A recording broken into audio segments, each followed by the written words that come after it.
to a season I call Mentor Speak.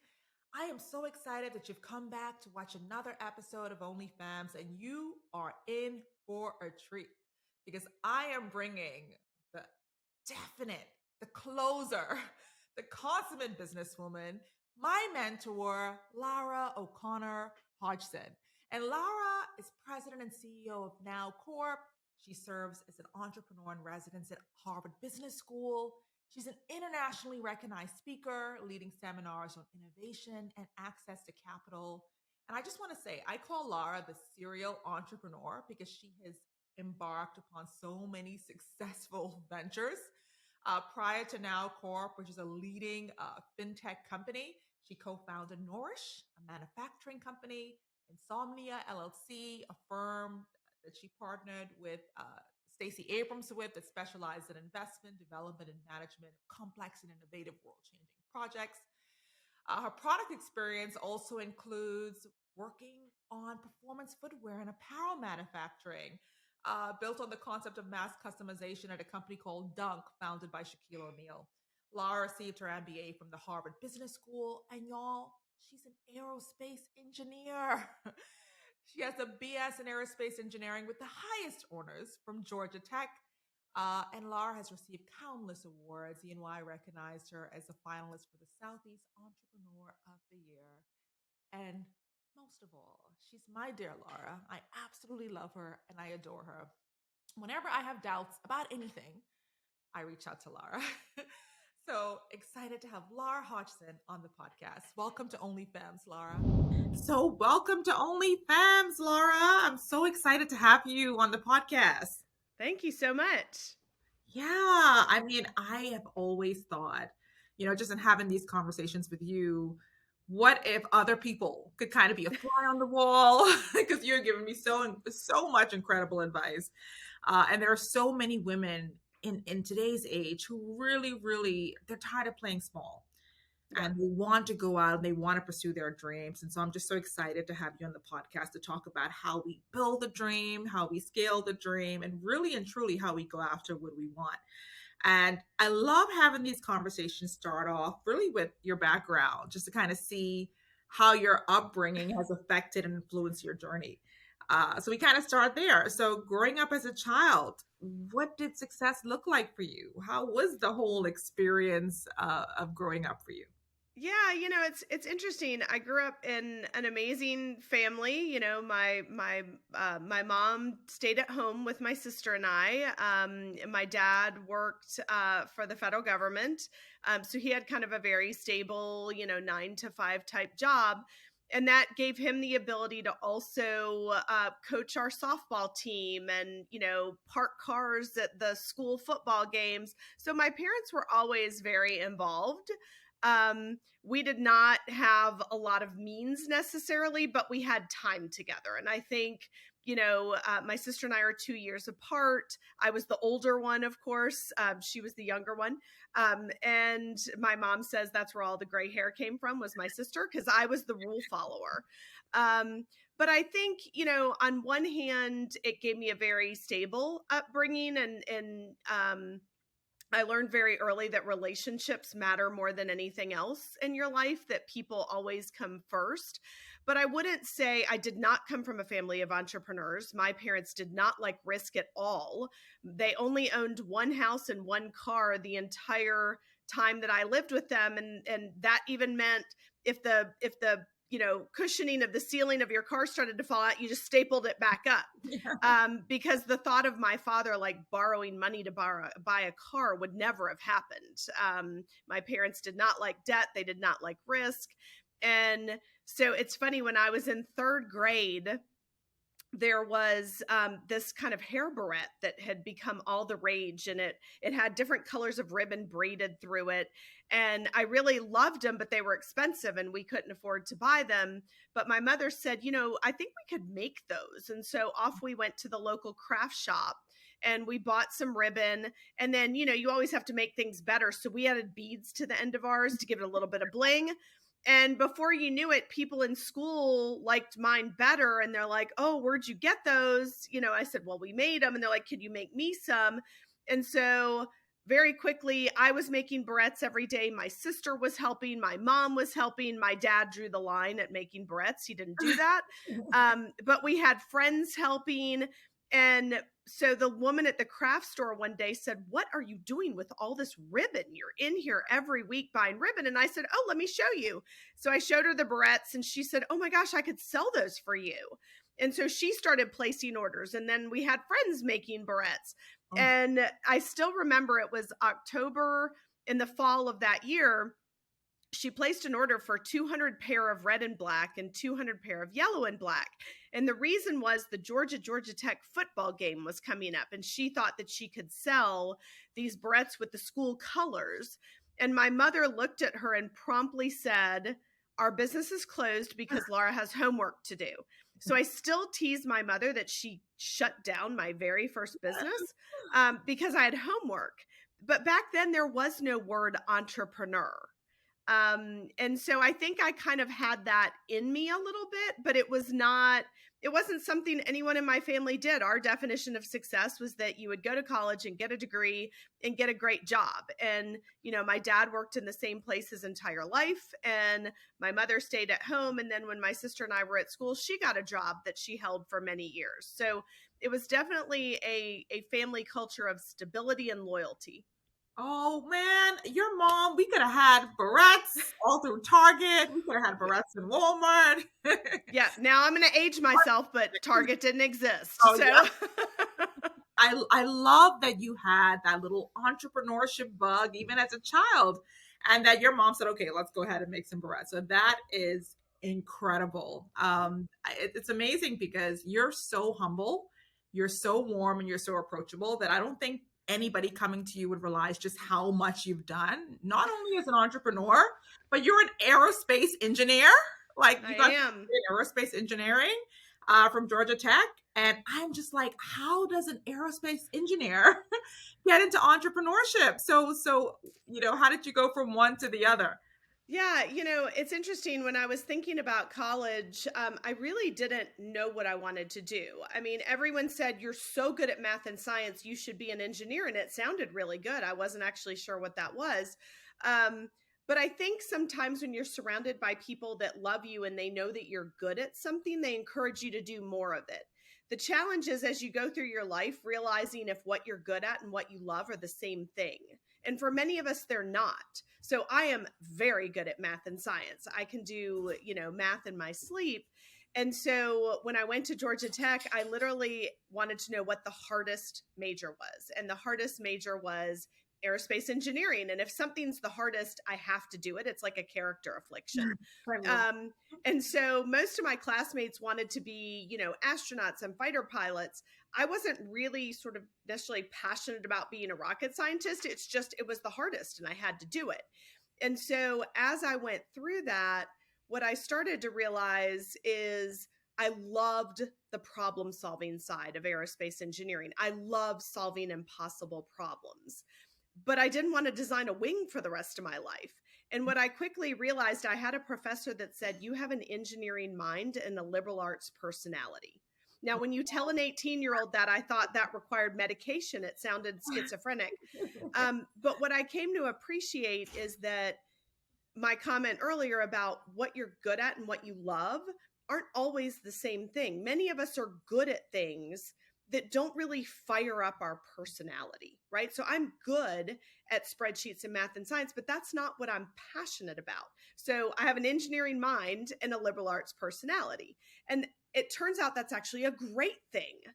And so part of it is sort of as I went along and realized I don't want to be sitting in a research lab designing a wing, my personality would die. I've got to be around people. I love envisioning new things. I love solving these sort of,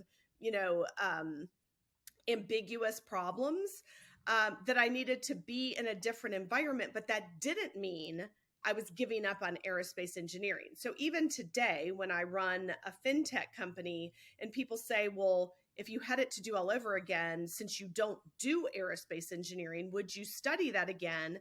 My answer is always absolutely, because I learned how to solve the hardest problems on this planet, and to do so in a way that I don't get flustered if I don't know the answer. I just start picking away at it.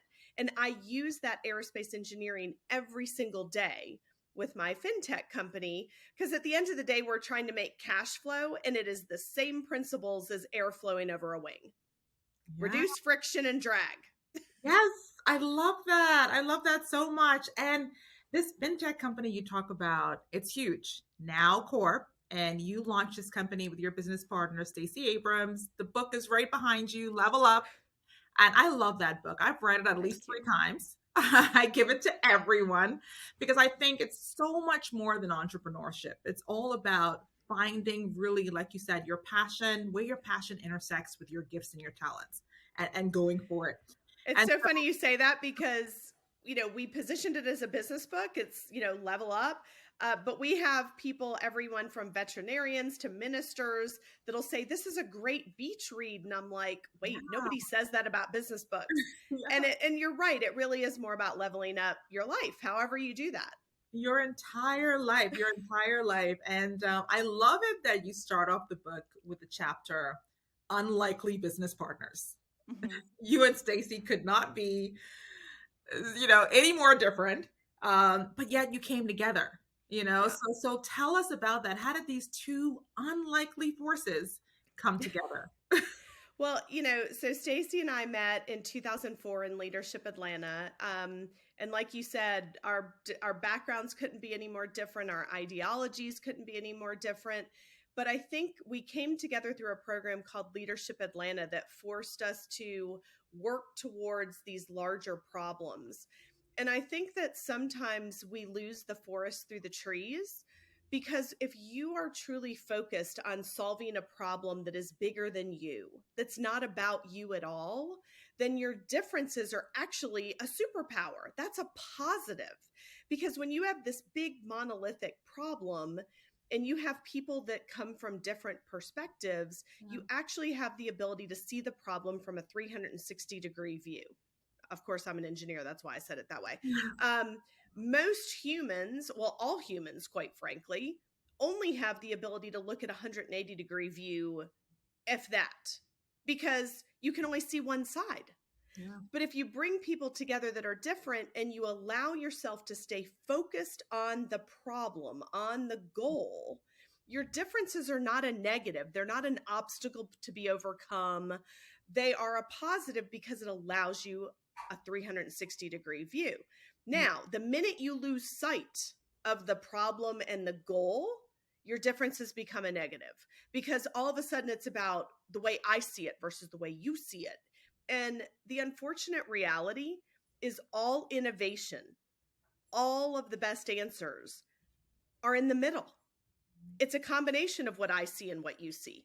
But most people don't have the courage or the patience to get there because they want to fight about what I see and versus what you see, as opposed to, why don't we put our views together and come up with a third answer that's even better? And Stacy and I were able to experience that. And it's quite frankly a large reason why we wrote this book. Is people look at us and say, oh my gosh, you're so different. How does that work? It works amazing. And if the rest of the world worked this way, what a wonderful place it would be. Yes. And so, I have a 17-year-old son, and every day I see him growing up in a world that is increasingly polarized and tribal, and my way versus your way. And if your way is different than mine, it must be wrong, or you must be a bad person. And Stacy and I both feel so strongly that that's not true, right?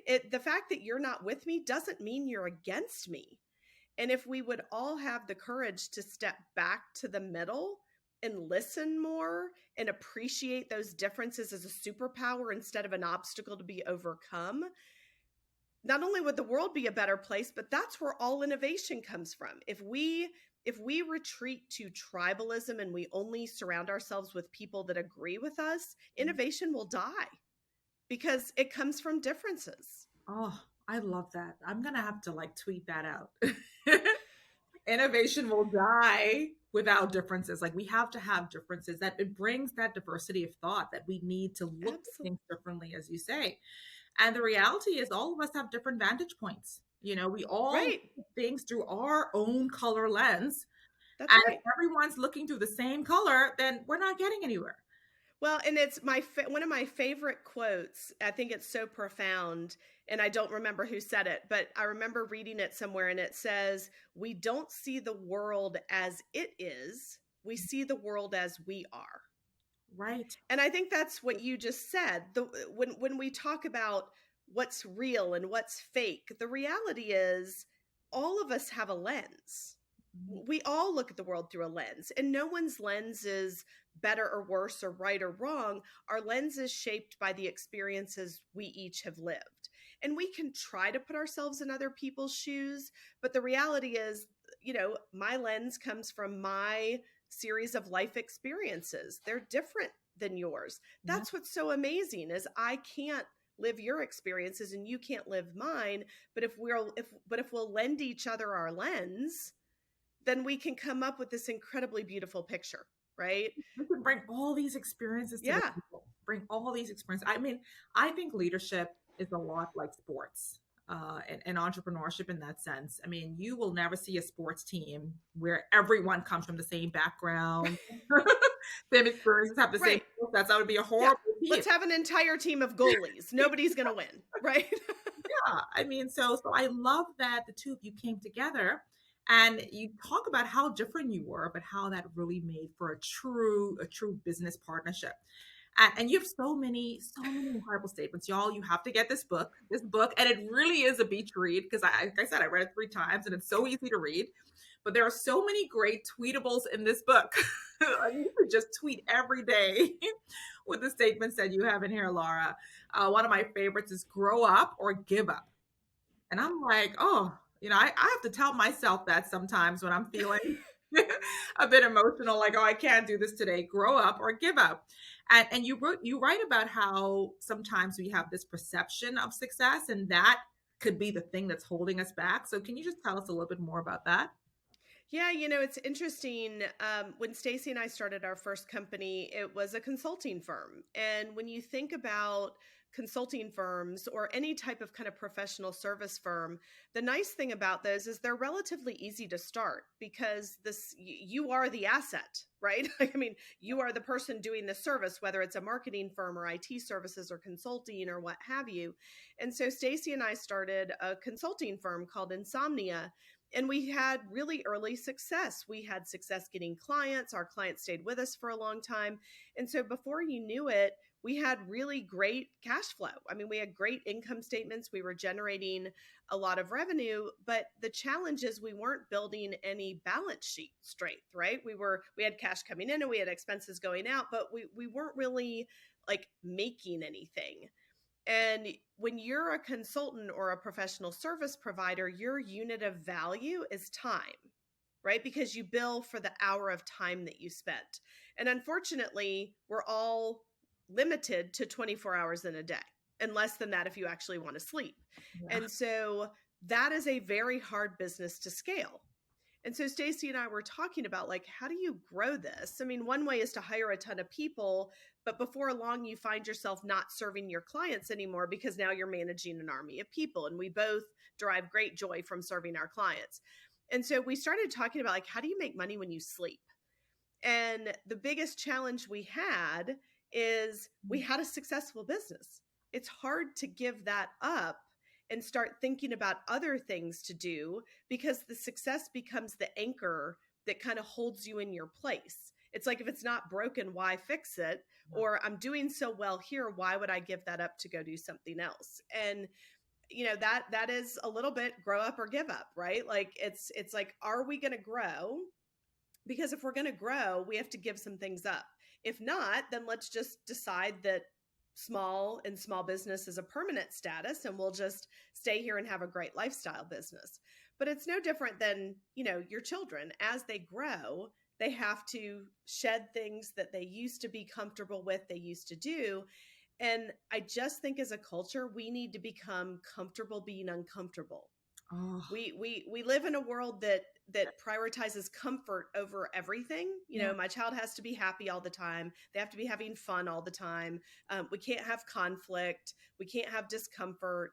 And in this zest to remove, discomfort from our lives, we're not going to grow anymore. Yeah. I mean, oh, when you're feeling comfortable, does it mean that you're not really growing? So when you're not feeling that Yeah, discomfort, I think when you're too comfortable, you nothing's changing, nothing is evolving. And one of my favorite stories, years ago, I met Sarah Blakely, who's the founder of Spanx, and she was the youngest self-made female billionaire.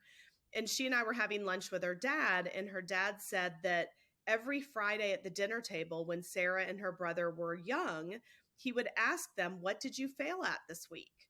And if oh, they didn't have an answer, they were punished. Now, when he said that, I started laughing. I said, "Seriously, you punished your kids because they didn't fail that week?" And he said, "Absolutely. If you could go an entire week without failing at something, that means you couldn't have tried anything new. You oh, sat comfortably in the center of your square. This idea of thinking outside the box, you didn't even touch the edge of the box, much less get outside of it." And so his point was, at a young age, teaching kids that failure wasn't acceptable. It was actually something to be celebrated, that failure was awesome. And if you weren't failing, you weren't growing, you weren't trying new things. And so I think you have to be uncomfortable to grow. it's so amazing that you say that he would ask his kids, "What did you fail at?" Because a lot of times we don't talk enough about how failure and literally the every time you fail, how failure itself leads to the greatest stepping Yeah, stones for success. We don't talk about that. right. And in the book, you actually wrote "Fail fast, fail forward," and the Yeah. importance of failure. Uh, for entrepreneurs out there, for persons that are really just getting started in entrepreneurship that have stumbled so many times, what do we tell them about how critical and how valuable failure really is? Yeah. Well, I tell my team every day, this idea of failing fast means try to fail at something. And I know that sounds odd because most of us have been taught to avoid failure our whole life. People say, if you had it to do over, what would you do different? And of course, people say I'd remove all the failures. No, you wouldn't. You need the failures. The failures are what propel you forward. In the words of an aerospace engineer, without friction and failure, you're not moving. You're just like Yes. spinning in a circle. And so, I always tell people, like, failure means you did something. In the absence of failure, it means you're thinking too much, you're letting perfection get in the way of progress. And so fail fast, because the sooner you fail, the less painful it is. So if you fail quickly and it's a small failure, it doesn't hurt that bad. But if you try to avoid the failure, it's still going to come and it will be epic. Right. So, I mean, think about it. How many times have you worked with somebody who knew what they were doing was going to fail, but they tried to hide it, or they tried to avoid it, or they stuck their head in the sand and tried to ignore it? The failure's still going to come. And when it does, it's going to be big and it's going Yeah. to hurt bad. Yep. So it's kind of like, if you can fail quickly, then the pain isn't very much and it moves you forward just a little bit, and then fail again and move forward again. And I always tell people, if you have an idea, try it. Just be really honest about when it's not going to work, and fail fast and adjust. If you try something and then you don't admit it's not working and you just keep doing it over and over and over, then it becomes irrecoverable. Great. So try it and adjust, try it and adjust. It's what kids do. It's how kids learn how to walk. It's how, as you try it, oh, that didn't work, try something different. But I Yeah. think as adults, we become so afraid of failure that we literally try to avoid it, which isn't possible. And so it's still there. It just festers and then it becomes bigger. I mean, and also we see cultures or environments, work environments where if you make a mistake, Yeah, you're let go or you're lambasted. And that's so right. there isn't this room to actually breed innovation. We know that with Right. failure we get innovation, but we don't have an Well, environment where people are encouraged to right. do And that. it goes back to, you made an interesting point earlier about how much leadership is like sports. So when I was growing up, I played every sport you could imagine. And if I think back to my normal week after school, I would go to practice. The only people who were at practice was my teammates and my coach. Never, ever, ever, ever would a parent show up to practice. I mean, if you asked my mother to come to practice, she would have laughed at you. Like, why would she go to practice? Not only would my parents not go to practice, if we had an away game, they didn't go. We all got on the bus and we went to the game. And I still remember the bus pulling back into the school and all the parents were there and they'd say, "Oh, did you win? How did it go? Great." Think about kids today. Kids today go to practice and every day their parents are sitting there watching them. Yeah. And the minute they walk off the court or the field or whatever they were doing, the parents are immediately saying, "You did this wrong. Why did you make that mistake? Why did you do this?" Right. Here's the sad thing. Practice is where you're supposed to make mistakes. That's the whole point of it, hence the definition of practice. Yes. If kids are being evaluated every minute of the day, when are they supposed to try things and fail? Because they can't. You're evaluating them all the time. It's as if every practice has been turned into a test and it's been turned into a game. And so no wonder our kids are stressed and having mental health issues because they don't have a chance to just practice and not be evaluated all the time. Oh, You'll never get better. Like you can't get better by just doing what you're already good at. I love that. I love that so much. You just spoke to me as a parent. And I got the best advice. I used to be that parent, right? That my son would come off the field and I'm like, "Oh my God, I saw this. You could do this better." And I had someone say one time, there is only one thing you should say to your child when you watch a game or a practice or anything else. The only thing you should say when they get back in the car is, "I love watching you play." That's it. Nothing else. I love watching you play. Yeah. Oh, I'm gonna take that. I need to be so because I can be that tiger mom sometimes. Oh yeah. Okay, you have the potential in you. You could have you could have done a lot more here. Yeah. So that is to me that kind of makes me feel that I don't have to put myself on this pedestal to always be perfect. Right. You know, to everything that I do, any new venture that I do, that, okay, you cannot fail at this. Yeah. But I can allow myself, like you said, to try new things, stumble and get Right. back up and see that as, okay, well, that didn't work, but maybe something else will work. So Right. I absolutely love that. When we talk about growing as a person, but also growing as an entrepreneur, you talk about these 3 C's of growth, especially when it comes to entrepreneurship and a company. What are they? How do we lean into them? How can we maximize them? Yeah. Well, so the funny thing is the reason I came up with the 3 C's of growth is that I was sitting on so many panels with bankers and other types of lenders and, you know, largely sort of these older men that had never started companies. They had worked at banks their whole life. And they would sit on these panels and tell small business owners, you know, if you're looking to get capital from us, we have the 5 C's of credit. And they would list them, right? It's like character and credit and capital and cash flow. And as I'm listening to that, I was like, wow, your 5 C's are not enablers, they're obstacles. Because what you're really telling people is, here are the 5 reasons that I am not going to make you a loan. Here are the 5 things that will keep you from getting capital. And I was sitting there one day and I thought, isn't that odd that the very people who exist to help businesses view their role as putting gates in front of the business? And so I was like, what is it businesses need to be successful? At the end of the day, they need customers, right? If you have a business that doesn't have customers, I'm sorry to tell you, you have a hobby. You don't have Hobbies don't make money. That's not a business, right? So the first thing you need is customers. Once you have customers, those customers become your commerce, right? Because they should pay you for things. Otherwise, they're not customers. And if they're not paying you for things, you have a hobby. You don't have a business, right? So I have a customer. That customer brings me commerce, which is revenue. And that, number one, is the most important capital I will ever have. So I need customers, I need commerce, and I need capital. The interesting thing is one brings the other. Customers bring you commerce, commerce brings you capital. Capital brings you more customers. And so you create this flywheel of growth. And if you get that flywheel going, then momentum will keep it moving. That's how your business becomes profitable. If you don't have that flywheel, if you have to constantly push to get the next customer, or you have to go find more capital, then your business isn't rolling yet, right? That flywheel isn't moving. Right. And so it's always interesting. I sit on these panels and everybody's like, oh, access to capital. And I'm like, no, it should be first access to commerce. Because if I can have customers and I can have commerce, that's the most important capital I will ever have. Nobody wakes up on a Monday and says, I think I'll get a loan for fun. If you don't have commerce, you can't get the other capital anyway. Nobody is going to give you capital if you don't have customers and revenue, right? And so it matters what order they're in. If you're just out there looking for capital, but you don't have customers yet, I would say stop and focus on getting customers.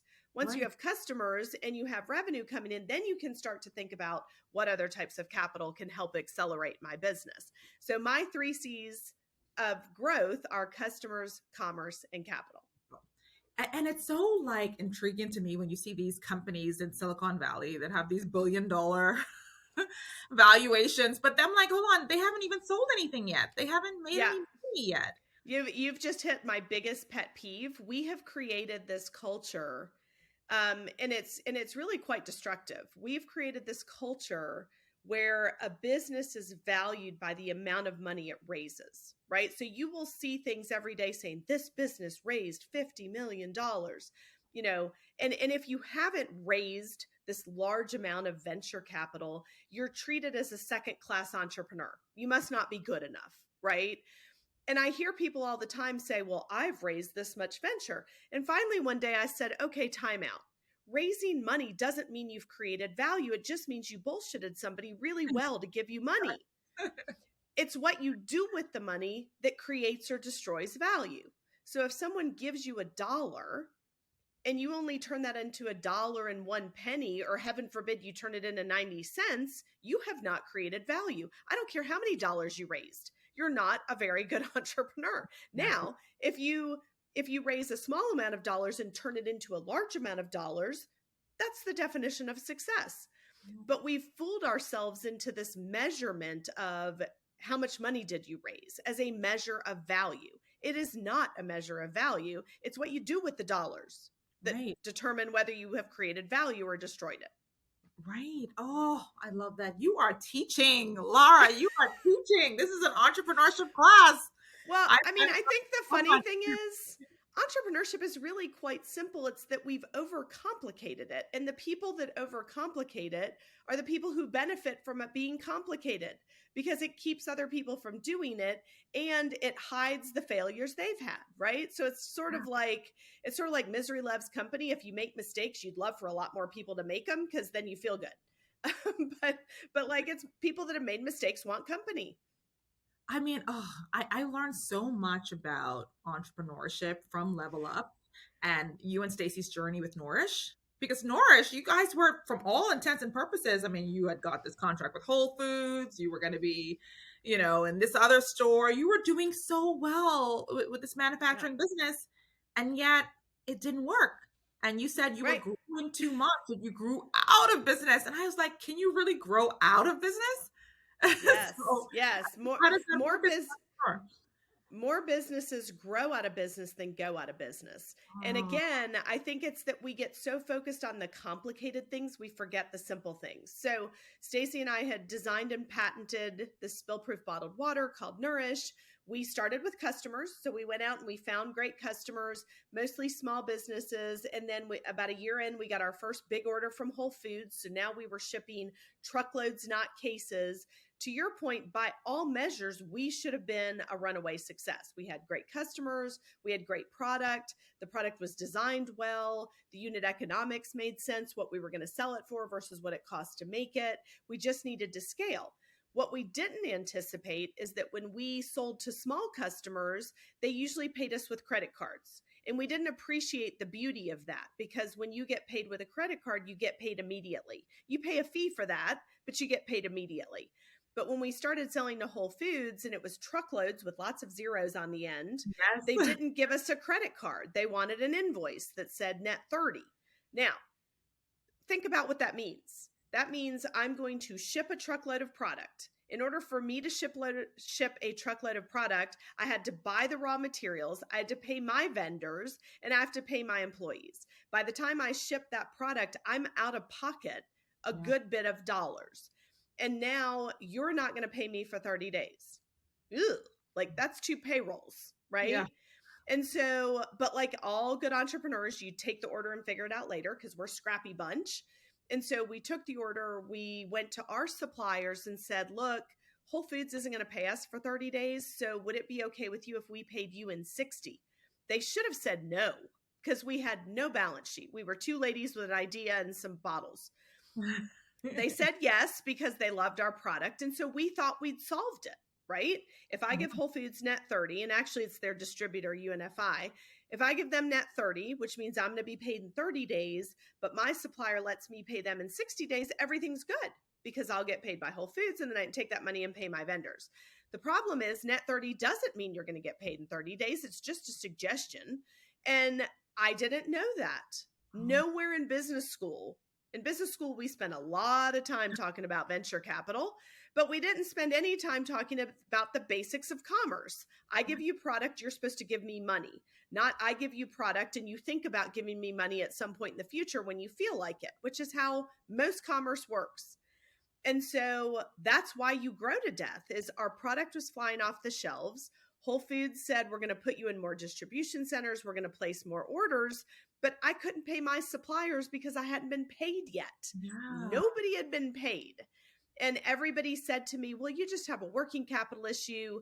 Go get a line of credit from your local bank, or you can try factoring. And Stacy and I just kept thinking, wait a minute, time out. Why am I borrowing money, which would require personal guarantees and all of this debt on my balance sheet? Why am I borrowing money when Whole Foods should borrow money and pay me faster? Yeah. Yeah. And that's the reality of commerce today is the small businesses have a big imbalance of power. And so the largest lender in the United States is not a bank. It's not SBA. The largest lender in the United States is collectively small businesses, because every time you send an invoice that says you can pay me later, you have made a free loan to your customer that carries 0 interest. Yes. Oh, and on the backs of people that cannot afford to lend That's this right. money. That's right. So small businesses that have a really high cost of capital and have a hard time accessing it at all are essentially lending money to these large companies that have plenty of cash and capital, but it's because they can, right? Like if I were to go to Whole Foods and say, you're not paying me immediately, I'm not going to sell to you anymore. Which one of us gets hurt? Right? I need the Whole Foods account because that's how my product gets on the shelves. If I don't sell to Whole Foods, they're just going to say, step out of the way. There's a line of people behind you that'll happily take your shelf space. Right. And so because we don't have that balance of power, small businesses are sort of like indentured lenders. Oh. I mean, how was that when you came to the realization we're going to have to close this company? There's no way that we can operate. I mean, how did you feel? I just couldn't imagine going through that. I always tell people when you read the book, I think I cry several times in the book, but you know, I sat in my car, I dropped my son at daycare, I put my head on the steering wheel and I cried, because the first thought you have as the entrepreneur is that I messed up, that I should have known better, that I negotiated poorly. Like your immediate thought is that you made the mistake. And it wasn't until I went to one of my suppliers to apologize for paying late and explain what was going on. And he just looked at me. He's like, Lara, everybody has this problem. And I was like, what do you mean everybody has this problem? And he said, oh, sure. All businesses wait to get paid. And it was right then and there. You don't tell an engineer that everybody has a problem. Remember, I love impossible problems. And when he said everybody has this problem, I was like, well, then we have to fix it. And so before we knew it, Stacy and I had sort of put Nourish on the shelf, and we were totally focused on how do we solve this so that no one else sits in their car and cries like I did. Mm-hmm. And, you know, when you go back to where we started this conversation about how different Stacy and I are, I think it's an absolute gift that we are so different. But the one area that we both are completely aligned on is when you experience a problem, you have a responsibility not only to solve it for yourself, but to solve it for everybody who comes behind you. We could have just solved Nourish's problem and we'd be selling Nourish water today. Right. But both of us believed that we can't just solve it for ourselves because other people have this problem, and it's wrong, right? It's not right that a small business owner can have a great product, can build a great business, and then they go out of business because they're just not getting paid on time.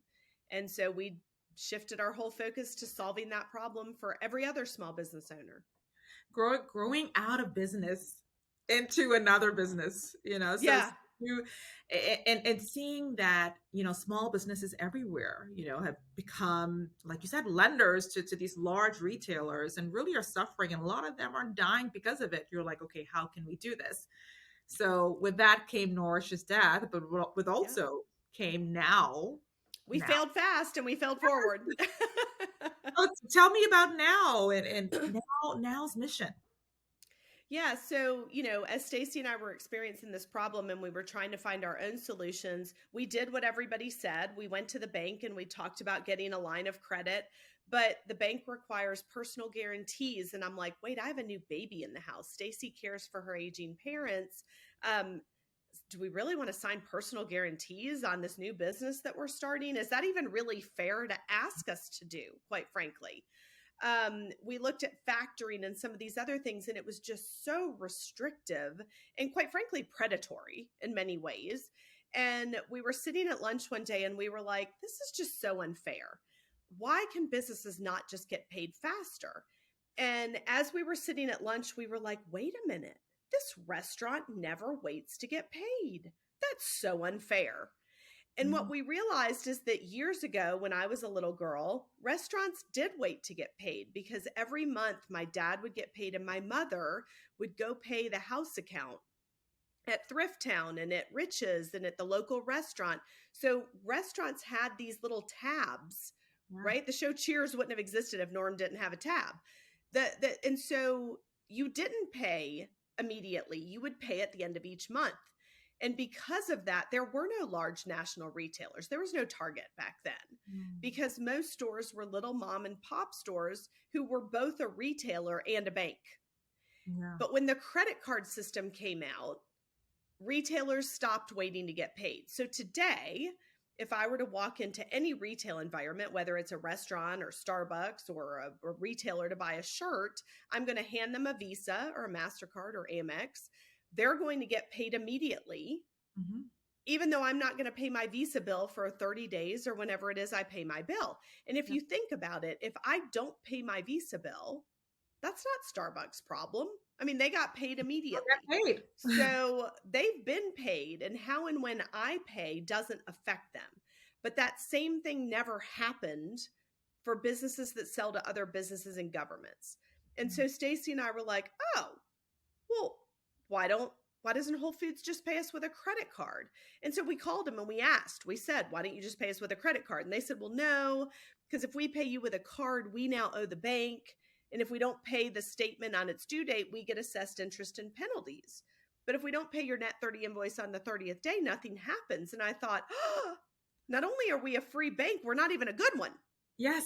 And so that's what inspired us to start Now Account is we created the first ever payment system that if you have a business and your customers are other businesses or governments, it doesn't matter if you sell a product or a service. You could be selling widgets or you could be selling marketing services. You could be a staffing company. You could be doing IT services. If your customer is another business or a government and they won't hand you a credit card, they want an invoice that says net, it should say net pay me when you feel like it, but it says net 30 or net 60. But you would prefer to get paid immediately, you can just put it on your Now account. So you deliver your good or service, you send the invoice to your customer, you put it on your Now account, you get paid the full amount of the invoice immediately minus a one-time 3.5% fee. So it feels like your customer handed you a Visa, even though they didn't. You book your revenue as cash and you book an expense. You haven't borrowed anything. You haven't factored anything. There is no debt or liability on your balance sheet. You have a ton of cash. You have no accounts receivable, but you have no liability because you don't owe anybody anything. You just got your revenue faster. Your customer still gets the invoice. It still says net 30. They're still going to pay whenever they feel like it. They still make the ACH or the check out to you, but they're going to send it to a lockbox or an account that we control because we paid you 60 days ago. Right. So the beautiful thing is you no longer have to wait to get paid. Your days sales outstanding goes from 50 plus days to 2, but your customer doesn't have to change anything. As far as your customer knows, nothing changed. They still get an invoice. They still pay when they feel like it. They still pay their supplier. But the supplier has a now account and they're getting paid immediately so they can hire more people, buy more materials, build more equipment. They can grow their business with their own cash flow instead of having to go raise equity and give up ownership or go take down loans and factoring that puts debt on their balance sheet. So they can grow fearlessly. I love it. It's a perfect solution. Absolutely perfect solution for small business owners, but I love the story behind it. Like, the fact that you all stumbled into this really because of your own. Oh my gosh. I can tell you with great certainty that if my finance professor from business school heard me talking about finance, he would fall out of his chair because I was the kid in the back of class with the dictionary when all the Wall Street guys were talking. I was flipping through the dictionary because I didn't understand what they were saying. And so to your point, people always say, how did you come up with this? You're not a banker. Of course not. Bankers are too smart. They know too much. Yes. I think that most innovation comes from the demand side. So Stacy and I weren't experts, but we had a problem and we were experts on the problem. Right. And I love the fact that you had no imposter syndrome at all embarking upon this. And we've talked about this. I mean, so many times when you want to do something and you want to go into a new field or a new area, you're like, oh, do I have what it takes? Do I really have the knowledge? And as women, especially, we have to be 120% sure that we can actually do the job before we do it. But you were like, okay, I don't really have a finance background. I've never worked at a credit union. I'm going to go start a fintech company. Right. Well, I think, I do think there's, if we're going to be honest with ourselves, imposter syndrome is internal. It comes from us. Nobody's giving us that. We're creating that ourselves. And it's a little bit like, we often talk about this idea of a glass ceiling that's limiting our potential. A glass ceiling is created by somebody else. But the reality is most of us, if we're truly honest with ourselves, it's not the glass ceiling holding us back. It's the sticky floor. So there may be a glass ceiling there. I'm not saying there's not, but you wouldn't know because you've never touched it because you didn't let yourself get close enough to it. Because the fact that you knew there might be a glass ceiling, you held yourself back with a sticky floor because your inner speak, your inner voice that creates this imposter syndrome that says, I'm not good enough. I'm not the expert. We have to change that because I actually tell myself and I tell others, the fact that I wasn't an expert is why I was so good. And I've even told that like early in my career, I can remember interviewing with a company in the real estate space and I had no experience in real estate other than I bought a house. I didn't even take real estate in business school, but I had this opportunity to come in and run a real estate development company. And I basically said, look, the reason you should hire me is I don't know a thing about real estate. And that's a gift. And it's a gift that I will only have for about 2 months because my lens is clean. Yes. I'm going to see opportunities you have never seen before because I don't know too much yet. So it's interesting when new employees join our company, most of the time we want to hire people and train them right away. And unfortunately, what we're doing is we're training the diversity right out of them. What I always tell people when they come is for the first 2 months, I'm not going to teach you anything because I don't want to take away the gift you have, which is no biases. You don't know anything about my business. I want your insights. The minute I teach you something, like once I'm no longer new and I know too much, you can never get that back.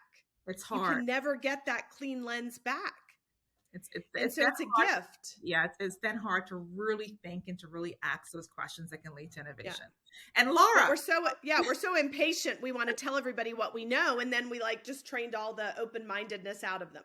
Yes, And now everybody just becomes, I don't want to say followers, but becomes Yeah. soldiers as part of the army following the command. So can I just tell you, my son he's in doing a program this week called Boys State, where they learn about how to be good citizens and how government is structured. But what I love that I wanted to share is their I don't want to call it a tagline, but it was the mandate that they gave these kids as they arrived. And the mandate was, be a voice, not an echo. And I love that. Yes. Be a voice, not an echo. So Isn't that speak great? up and And bring think originality to the conversation. and have an original thought. Yeah. Like, stop echoing what everybody else says. It's okay to ask a question, and it's okay to say something that everyone doesn't agree with, if for no reason than to get people to open their minds a little bit. And that's how you add value, though. You don't add Right. value by just saying yes, ma'am, or go with the flow, but you add value by Yeah. contributing something different. Yeah. So huge tweetable. It's not the glass ceiling that's holding you back. It's the sticky floor. I'm gonna have to like put that out there, because I love that so much. And looking within and asking yourself, am I limiting myself? Do I have limiting beliefs? So what is my mindset right now? And Lara, you are the only person I know. You've led a footwear brand that's started by Shaquille O'Neal, led a very successful real estate company, led a manufacturing company that had contracts in Whole Foods and other national retailers, and now leading one of the largest fintech companies. And I remember when I was in Atlanta, you had just heard the good news when we had coffee, that Morgan Stanley, I think Goldman Sachs has decided to award, it's a big number, a lot of zeros. Yeah. We at the end of the year, we closed a $225 million facility with Goldman Sachs. $225 million. And I say that's the gold standard, no pun intended. But what is most exciting to me is, obviously, Goldman Sachs is an incredible organization, but the part of Goldman Sachs that we're working with is called the Urban Investment Group. And there's a program called 1 Million Black Women. And Goldman, over the last several years, has been very, not just vocal, because I think a lot of people can talk, but they've actually like put their money where their mouth is. And they started the 10,000 Small Business Program to focus on helping small businesses scale. And then they created the 1 Million Black Women Program with a goal of getting capital and resources into the hands of Black women, particularly in communities that are under-resourced, because they feel like if you can do that, you change generational trajectories. And so, we are working closely with Goldman to, obviously they have access to large amounts of capital, but they're not necessarily set up to move that money in small pieces where it's digestible by smaller businesses. And so we're working with them to get that capital in the hands of small businesses, women-owned businesses, minority-owned businesses, any business that is under-resourced, we would love to help grow. Oh, I love that. $226 million. That's a lot of money that are going to be in the hands of women, minority-owned businesses, all as a result of the partnership that you have with the Now Network. You started this whole network where small businesses can come together. And I love everything you're doing, Lara, to really and truly help women, help people of color really find their place in entrepreneurship. I'm really lucky to have you. I tell you that all the time. I'm lucky to have you as my mentor and have someone who has literally seen it all, been it all. But I just wonder for you, how did you go through this journey in terms of, were there mentors that you had that kind of helped you along the way? And how critical are mentors for anyone that's pursuing any goal? Yeah. Well, one thing you know about me is I'm a contrarian. So anytime you ask me a question, I'm going to change it, right? People always say, how do you overcome the challenge of being the only woman doing this? And I'm like, it's not a challenge. It's my superpower. I love being the only woman doing it. But your question about mentors, I actually don't have mentors. I have a personal board of directors. Yes, and the reason for that is, early on when I remember coming out of college, early in my career, everybody was like, have you found a mentor? Have you found a mentor? And there's this pressure to like find this person who can be the guiding light for your entire life. Unfortunately, that person doesn't exist, right? Like there's not one person that can help you with that. But I also had this perception that a mentor was someone who, when you were down, they could pat you on the back and lift you back up. And the reality is my mom does that for me. Like I have people who do that for me. What I needed was actually the opposite. I needed people who would call BS if I was believing my own, my own thoughts, that would challenge me to think differently, that would call time out if I looked like I was going in the wrong direction. So this is not somebody who's there to pat you on the back and make you feel better. It's actually somebody who's probably going to make you feel worse by telling you time out, you're way off track. But what I did is I just thought about people who had been part of my life through different stages. Nobody who's like aligned with my company, who's like in the weeds, but just people who kind of knew me, kind of knew my true north and what was important to me in life and long term. And I check in with those people, regularly, just to say, let me tell you what I'm working on.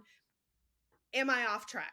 Like, does this seem congruent? And you'd be shocked how many times you get so focused on making something happen that you veer off path and you don't even know it, right? Like you're still, your motivation is correct and you're trying to solve something. And so it's not ill-intended. You're like really working hard, but there's a little more air in one tire than the other tire. You're going to veer off course.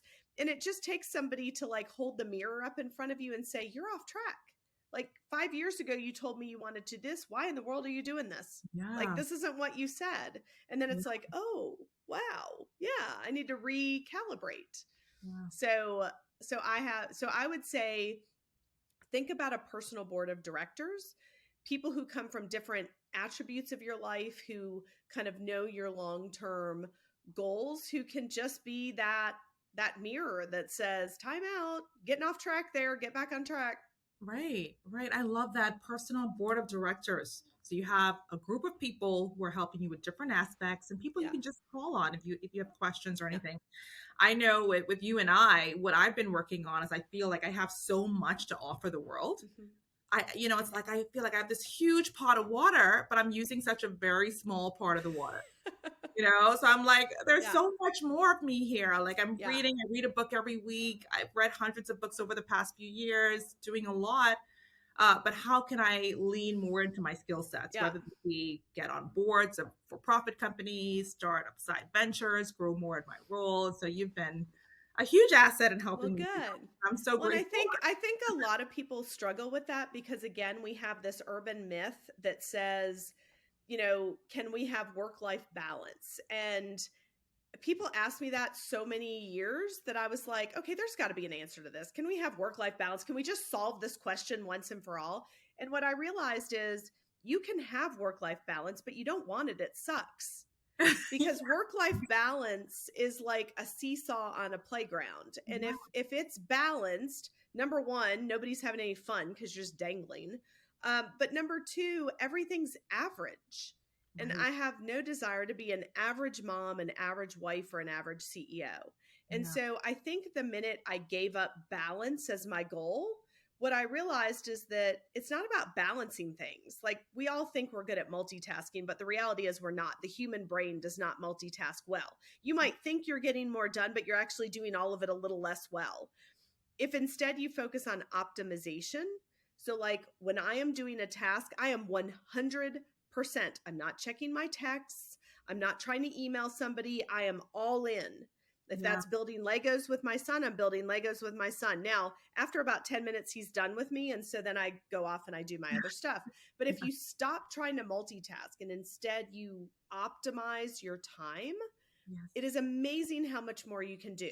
So in terms of the world having more of your gifts, part of it is stop trying to do 3 of them at the same time because the world is getting only the average of your gifts. Instead of, once I shifted that focus, yes, I'm the CEO of a company. I started a charter school in Southwest Atlanta. I still chair the board of my charter school. I've been room mom and team mom for every classroom and team my son has been on. And so it's amazing what you can accomplish when you stop trying to balance it all. Oh, yeah. Oh, I love that. Optimize. Oh, there's so many takeaways. This has been so good, Lara. So I like to end all my podcast interviews with rapid fire. Okay. Rapid fire is quick, digestible ways that women can up level themselves. And the reason why I really started OnlyFems was I wanted women to grow and Yeah. develop. Every day, how can we level up?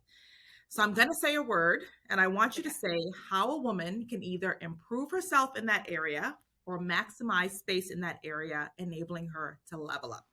Okay. So let's go. So the first word is books. Books. So I would say audiobooks. Audiobook. I've become a great fan of, sort of listening while I'm driving, while I'm, so many of us have these times during our day. And if we don't guide our thinking, then we're just sort of like stressing about what we have to do next. And so putting something on kind of forces you to stop worrying about tomorrow or worrying about the past. And it also just introduces you to like things you've never thought of before. So, like, I have two books right now that have become like just my top favorite books. One is called Range, and the subtitle is How Generalists Dominate in a World of Specialists. And the other is called The Captain Class. And it's an incredible book, especially if you like sports, about what makes teams dominate over a long period of time. Oh, I both of those sound like books I need to get. Yes. I'm the consummate generalist. I've tried to learn everything and master everything so I can go in any environment. So that Yeah, sounds good. And that's a also, good thing. Generalists are going to dominate, especially with AI. yeah. Oh, I gotta order that. AI can take over a specialist, but not a generalist. Not a generalist. Not if you know a lot of different things. Well, And because what a generalist does is it connects unconnected things. yeah, Specialists can't do that. yeah. And you can see things from so many different vantage points because Yeah, you have information from so many different areas. So that's right. that's amazing. And I will say on books, buy Level Up. I'm gonna put the link down here. It's the book that you want to read that you must have in your book arsenal. The second word is skills. Skills. So I would go back to the word discomfort. I think most of us spend a lot of time honing the skills that we already know we're good at because it makes us feel good.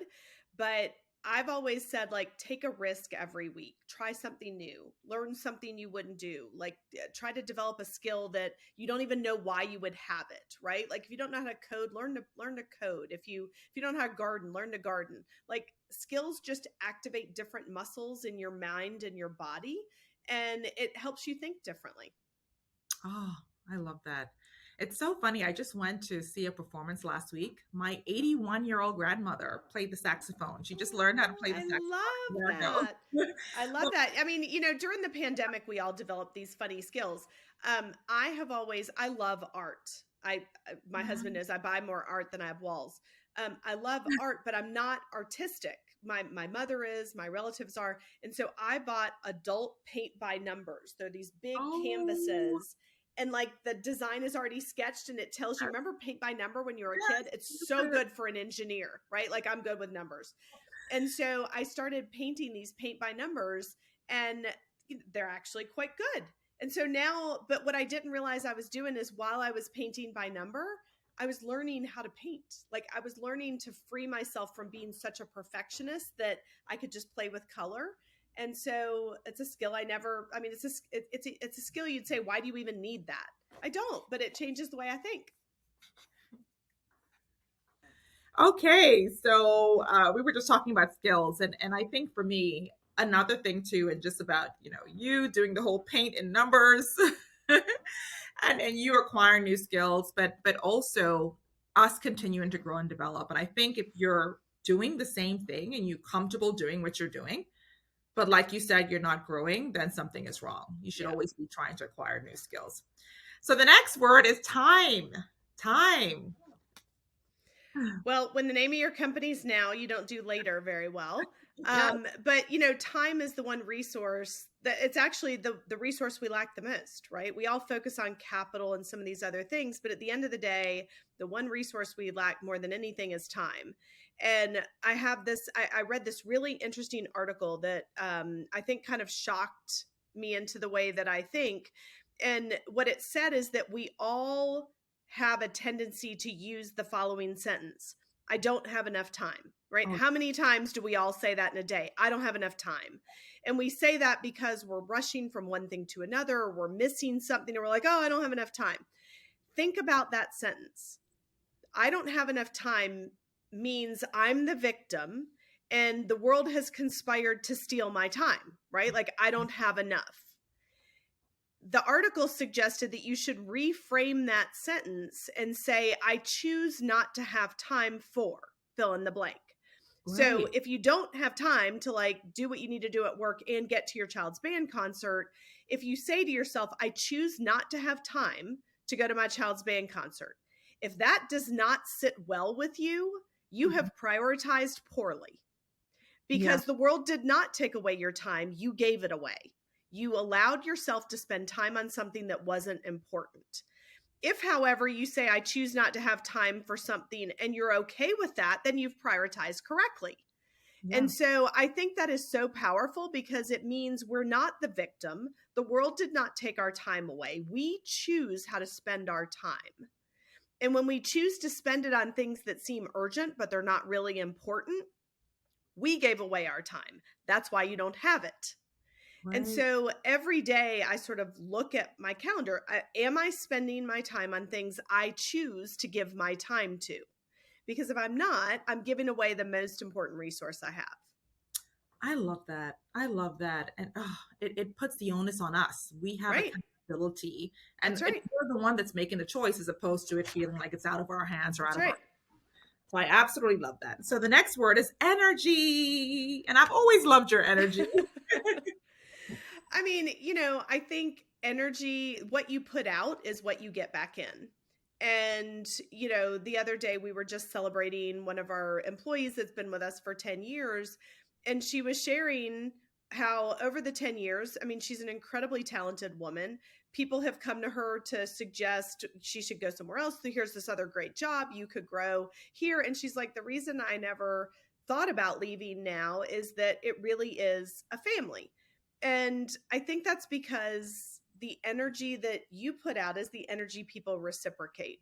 Yeah. And so if you want to be surrounded, if you want to have good positive energy, surround yourself with people who put off good positive energy, right? Some people suck your energy and some people build energy for you.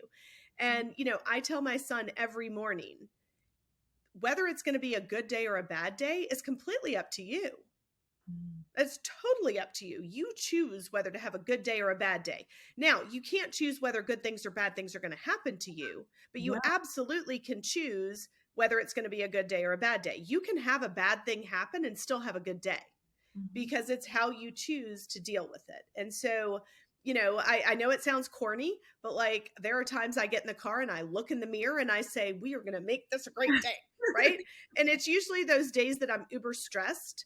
And Yeah. all I keep saying to myself is, we're going to get through this. Yeah. We're going to make this a great day. We don't know what the day is going to bring, but it is going to be great. And say it to yourself out loud in a mirror. Yes, It you helps. already put it out there. You already put out what it's going to be, and you put that That's energy out right. there. I love that. I love that. The next word is ambition. Oh my goodness. I've had You a know, whole and, word. I think ambition is like a double-edged sword. If you don't have it, you won't go anywhere. But if you're never happy with what you have, you'll Oh, never be happy. So I think there's this kind of combining ambition with gratitude. right. And yes, you should always want to, your sort of life. We spend so much time thinking we're racing other people in life, this whole keeping up with the Joneses and having what everybody else has. But the reality is the only race you're in is with yourself. Yeah. So if you're getting better every day, if you're learning something new every day, if you're improving every day, you're winning the race, by the way. It doesn't matter what everybody else has. So I do think there's an element of ambition should be about you measuring yourself against yourself. Are you getting better? Are you improving? Because we all hear this, like if you're not growing, you're falling behind. But don't be so ambitious that you're never satisfied. Oh, yeah. Because if all you're doing is trying to grab the next ring and you're not grateful for what you have, Yeah. then you're never going to win that race. Like, I'm sorry to say, but everyone's life comes to an end. You will not, there's not a there. Yeah. Right? Yeah. So So I think it is this combination. It's sort of like when you're on the monkey bars as a kid, you can reach for the next one, but you can't let go of this one first, right? You just Right. fall. And Right. so it's like, appreciate what you have, be grateful for what you have, Yeah. and reach for something else, but don't lose sight of where you came from.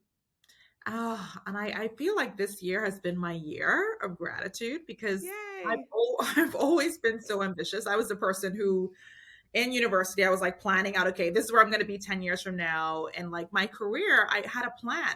For as long as I've known myself, I wanted to be CEO of a financial services company. So I need to practice law for several years. I need to go into this part of the business. So I learn risk and compliance, and I need to do operations. And you can get to a point where you're like, okay, am I where I should be? But I've had to switch that on its head and say, yeah, you're exactly where you should be. It's not Yep. about this race and, oh, maybe, I should be further along here because I have this plan for my career.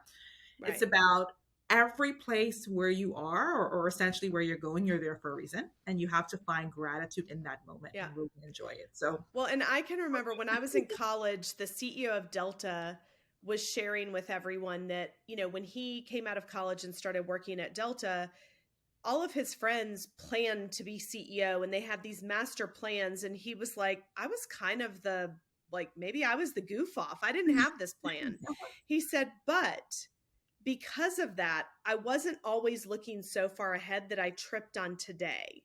And he right. said so many of my peers were so focused on like the next job that they never did a good job at the one they had Oh, today because they were focused on the next.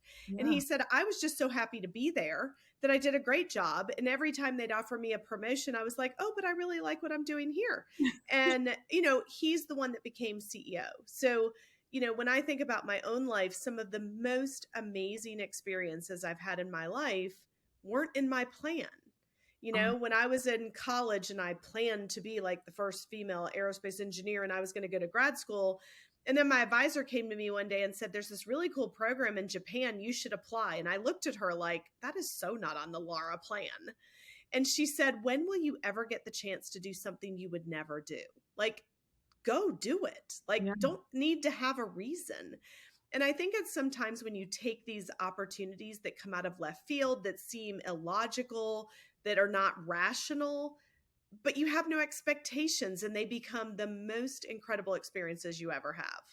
Oh, I So love take a chance. Do something you'd never do.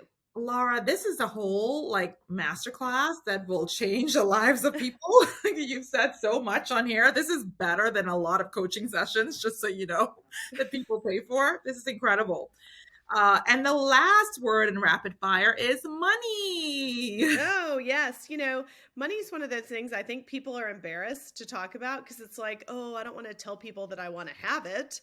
Um, and obviously, money doesn't make you happy. It just makes your problems bigger. But it's okay to want to have it because without it, you can't do the things you want to do to make the world a better place. So, people always laugh at me because they're like, the more money you make, like the more you give away. Like I'm always trying to help people, but that's what makes me happy. Like it makes me happy to help other people. And the only way to do that is to have the resources to help other people. So like, it's okay. You can confidently say, I want to make money. I want to hit this benchmark. What matters more than that is what do you plan to do with it when you have it? Like if the reason you want to make it is you just want to have like really cool cars, I mean, that's your prerogative, but you probably haven't made the world a better place. So I focus more on not what I want, but the so what that I want. So I Yeah. want this. Why? What is the impact I want to have? That's what really matters is that you're passionate about your so what, not your what. Yeah, it's so funny that you say that because I was in California a couple weeks ago and I was in a room with persons that were 100 millionaires and they had net worths of 100 million, 200 million. And they said they are incredibly generous and they Mm-hmm. just find that they just keep on making more money as a Yeah, result of that's it. right. So they have made their employees and their team members millionaires. Sure. And in turn, they just make more money. Yeah. And I was just like, wow. So generosity is really also the key to making Yeah. even more wealth because I think there's this notion of, this abundance mindset. I'm going to give a lot away, Yeah. but in turn, a lot is going to come back to me because I know that I'm not restricted. You know, Right. I have a lot to give. So that's incredible. So this has been absolutely amazing. I really wanted you to come on the podcast. I wanted everyone to see what I get to see, and you've inspired me in so many ways to be great. And I always like to really close it with the question of change. And if we need to be the change that we want to see in the world, what change would you be, and how would you embody that? It's a huge question to Well, close. no, I mean, I think it goes back to what I've learned by, my partnership with Stacy. Like, the biggest change I would love to see in the world is for people to listen more and to have the courage to move to the middle. And to get out of this mindset of I'm right, you're wrong. If you're not with me, you're against me. Um, that is that is actually a very lazy mindset, right? It's very easy to sort of hide on the right or the left or whatever side you want to be on any given issue. It's very easy to just hide on a side and, build your echo chamber and feel like you're smart. But at the end of the day, all progress, whether it's innovation, whether it's social progress, it always happens in the middle. Yeah. And at the end of the day, we're all human, right? We are all so much more alike than we are at odds. And our differences are amazing. And I just find it odd that in this world of delightfully different people, we think we fit in one of two or three buckets. Like, that's not even possible. So if I was going to wave a magic wand and change one thing, it would be going back to just treating people as humans. Stop putting, politicians and people like that on pedestals. They work for us, not the other way around.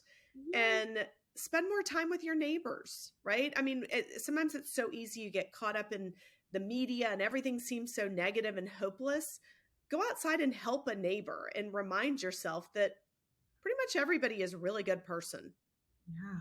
Oh, drum roll. That was amazing. Thank you so much, Lara. You're extraordinary. Sure. Thank you for being on OnlyFems.